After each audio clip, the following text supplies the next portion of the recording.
கர்த்தராகிய இயேசு கிறிஸ்துவின் நாமத்திற்கு மகிமை உண்டாவதாக. கர்த்தருக்குள் பிரியமானவர்களே, இந்த நாளுக்கான சிந்தனை பகுதியை நம்ம கொஞ்சம் நேரம் எடுத்து சிந்திச்சு பார்க்கலாம். கவலைப்படுறதுன்றது மனுஷனோட பிறந்துட்ட ஒரு சுபாவம். என்ன நடக்குமோ எப்படி நடக்குமோன்ட்டு எதை குறிச்சாவது சிந்திச்சு கவலைப்படுறது மனுஷங்களுக்கு வழக்கமான ஒன்று. பொறுப்பு இல்லாமல் வாழக்கூடிய ஒருத்தர் எல்லாத்தையும் அசட்டை செய்கிறதுன்றது வேற. ஆனால் எல்லாத்துக்காகவும் விசனம், கலக்கம், பயம் போன்றவைகள்னால ஆட்கொள்ளப்பட்டு கவலைப்படுறதுன்றது வேற. இந்த உலகத்தில் கவலையே இல்லாத மனுஷங்க இருக்கிறாங்களா? ஆமாங்க. தேவன்கிட்ட விசுவாசம் உள்ள ஒருவரால் தனக்கு என்ன ஆகுமோன்ற கவலை இல்லாமல் வாழ முடியும். கவலைப்படுறது தேவனுக்கு எதிரான பாவம்னு வேதம் நமக்கு தெளிவாக போதிக்குது. கவலைப்படுறதுனால எவன் தன் சரீரத்தில் ஒரு முலத்தை கூட்டுவான்னு ஆண்டவராகிய இயேசு கிறிஸ்து கேட்டதை நமக்கு நல்லா தெரியும்.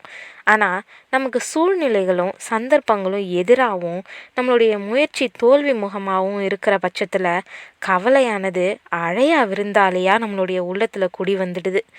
இன்றைக்கி அநேக தேவனுடைய பிள்ளைங்க விசுவாசன்ற வல்லமையை தொலைச்சிட்டு கவலைன்ற பலவீனத்தை பத்திரமா வச்சிருக்கிறாங்க. நம்ம இன்னைக்கு இந்த பலவீனத்தை மேற்கொள்வது எப்படின்றத கொஞ்சம் நேரம் எடுத்து கற்றுக்கொள்ளலாம். அர்ஜென்டினாவில் இருந்து பான்ஸ்வாலோன்ற சின்னஞ்சிறு பறவை இனம் தன்னுடைய இனப்பெருக்கத்துக்காக ஒவ்வொரு வருஷமும் பிப்ரவரி மாதம் புறப்பட்டு 8300 கிலோமீட்டர் பயணம் செஞ்சு மார்ச் இறுதியில் கலிஃபோர்னியா போகுது. கலிஃபோர்னியாவில் இருக்கக்கூடிய கேபிஸ்ட்ரானோ தேவாலய பகுதியில் தங்கி இனப்பெருக்கம் முடிஞ்சதுக்கப்புறம் தங்களுடைய புதிய தலைமுறைகளோட அக்டோபரில் புறப்பட்டு மறுபடியும் 8300 கிலோமீட்டர் பறந்து அர்ஜென்டினாவுக்கு போகுது. இனப்பெருக்கத்துக்காக சில 1000 கிலோமீட்டர் பறக்கிறது பறவைங்களுக்கு இயல்பான விஷயம். இதில் என்ன ஆச்சரியம் இருக்குதுன்னு நீங்கள் நினைக்கலாம். ஆச்சரியம் உண்டுங்க. பான்ஸ்வாலோ பறவை இனம் அர்ஜென்டினாவில் இருந்து கலிஃபோர்னியாவுக்கு வந்து போகிறதுக்கு பறந்து செல்லக்கூடிய 16600 கிலோமீட்டர் தூரத்தில் எங்கேயும் நிலப்பரப்போ மலைப்பரப்போ கிடையாது. கடற்பரப்பின் மேலே தான் பறந்தாகணும். அப்படின்னா பசி எடுத்தா அது எப்படி இறத்திடும்? களப்படைஞ்சா அது எப்படி ஓய்வு எடுத்துக்கொள்ளும்? அது அர்ஜென்டினாவில் இருந்து புறப்படும்போது ஒரு சின்ன குச்சி ஒன்றை தன்னுடைய அலகில் கவ்வி கொண்டு பறக்குது. எப்போல்லாம் அதுக்கு பசியும் களைப்பும் ஏற்படுதோ அப்போல்லாம் அது கடல் பரப்புக்கு தாழ்வாக பறந்து வந்து அலகில் கவ்வி இருந்த குச்சியை கடல் பரப்பின் மேலே போட்டு அது மேலே நின்றுக்கிட்டு தேடிக்கும், ஓய்வு எடுத்துக்கொள்ளும். பான்ஸ்வாலோ பறவைக்கு ஒரு சின்ன குச்சி 16600 கிலோமீட்டர் பறப்பதற்கான வாழ்வாதாரமாக தேவன் வச்சிருக்கிறாருன்றது ஆச்சரியமான உண்மைங்க.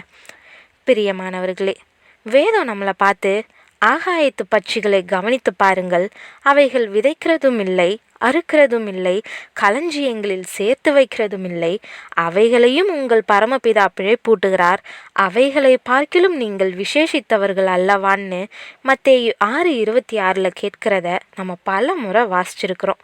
ஆனால் எத்தனை முறை வாசித்தாலும் நமக்குன்னு பிரச்சனைகளும் போராட்டங்களும் வரும்போது நம்ம சோர்ந்து போயிடுறோம். ஏன் இந்த தடுமாற்றம் நமக்குள்ளே வருது? நாம் விசுவாசமாக இருக்கிறோன்னு வாயினால் சொல்கிறது ரொம்பவே ஈஸி. ஆனால் வாழ்க்கையில் அபியாசப்படுத்த முடியாமல் நம்ம வாழ்ந்துக்கிட்டு இருக்கோம். நம்மளுடைய நம்பிக்கையானது வார்த்தையில் இருக்கிறது போல் வாழ்க்கையில் இருக்கிறது இல்லை. இதுக்கு என்ன தான் காரணம்? நம்மளுடைய விசுவாசம் நிஜமானது இல்லை. விசுவாசத்தில் நிச்சயம் இருக்கிறது இல்லை. ஆமாங்க, ஆண்டவராகிய இயேசு கிறிஸ்து மத்தேயு 6:30 அற்ப விசுவாசிகளே, இன்றைக்கு இருந்து நாளைக்கு அடுப்பிலே போடப்படும் காட்டு புல்லுக்கு தேவன் இவ்விதமாக உடுத்துவித்தால் உங்களுக்கு உடுத்துவிப்பது அதிக நிச்சயம் அல்லவா அப்படின்னு கேட்குறாரு. இதிலிருந்து நாம் உன்னை கவனிக்கணும். நம்ம நம்புகிறவர் இன்னாரு நாம் நிச்சயித்திருக்கிறோமா?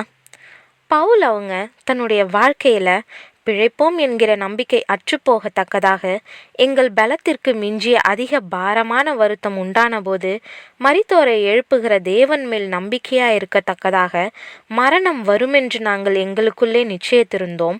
அப்படிப்பட்ட மரணத்தினின்றும் அவர் எங்களை தப்புவித்தார், இப்பொழுதும் தப்புவிக்கிறார், இன்னும் தப்புவிப்பார் என்று அவரை நம்பி இருக்கிறோம்னு 2 கொரிந்தியர் 1:8-10 தன்னுடைய விசுவாச நிச்சயத்தை நமக்கு உதாரணமாக காட்டுறாரு.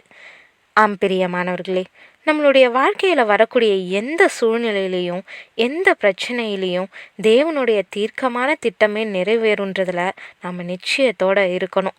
நமக்கு என்ன நடந்தாலும் நமக்காக தேவன் இருக்கிறதுனால ஒருபோதும் நம்ம சந்தேகப்படக்கூடாது.